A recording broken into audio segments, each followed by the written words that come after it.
Bienvenue dans cette nouvelle vidéo de Lexical Info. Le terrorisme international en action au nord du Mali, l'agression ukrainienne. N'oubliez pas de vous abonner juste en bas de cette vidéo. Fama en découse avec la logique des États voyous d'Ukraine, d'Algérie et de France.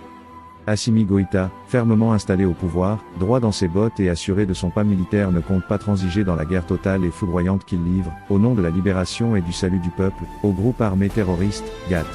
La montée en puissance des Fama et l'armada logistique déployée avec les forces terrestres et les vecteurs aériens en donnent une nette illustration durant ces chaudes batailles de Tinzaouaten, Kidal et Inafarak, de ces 25, 26, 27 juillet, puis ces 6, 7, 8, 9 et 10 août 2024.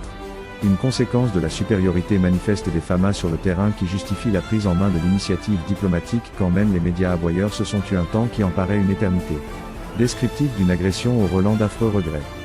Voici la réalité de la guerre asymétrique que poursuit le Mali contre des ennemis multiples, variés, diversifiés, interchangeables et très mobiles, ayant la même connaissance du terrain que les Fama. Ce qui se passe entre l'Oural et l'Atlantique concerne l'OTAN dans sa guerre larvée, par Ukraine interposée, contre la Russie de Poutine. Déporter cette guerre à 1000 lieues d'ici, ne pouvait se faire que par la révélation de l'ambassadeur d'Ukraine au Sénégal.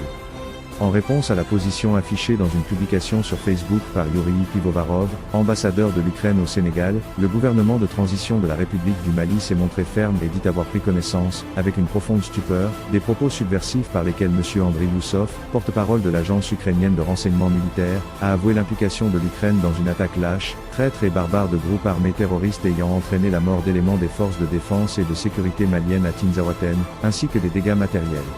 Ces propos ont été renforcés par M. Yuri Pivovarov, ambassadeur de l'Ukraine au Sénégal, qui a ouvertement et sans la moindre équivoque, affiché le soutien de son pays au terrorisme international, particulièrement au Mali.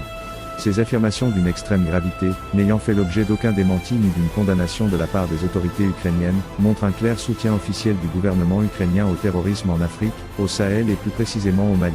Après un examen minutieux de la situation, le gouvernement constate que les actes posés par les autorités ukrainiennes violant la souveraineté du Mali, dépassent le cadre de l'ingérence étrangère, déjà condamnable en soi, et constituent une agression et un soutien au terrorisme international, en violation flagrante du droit international.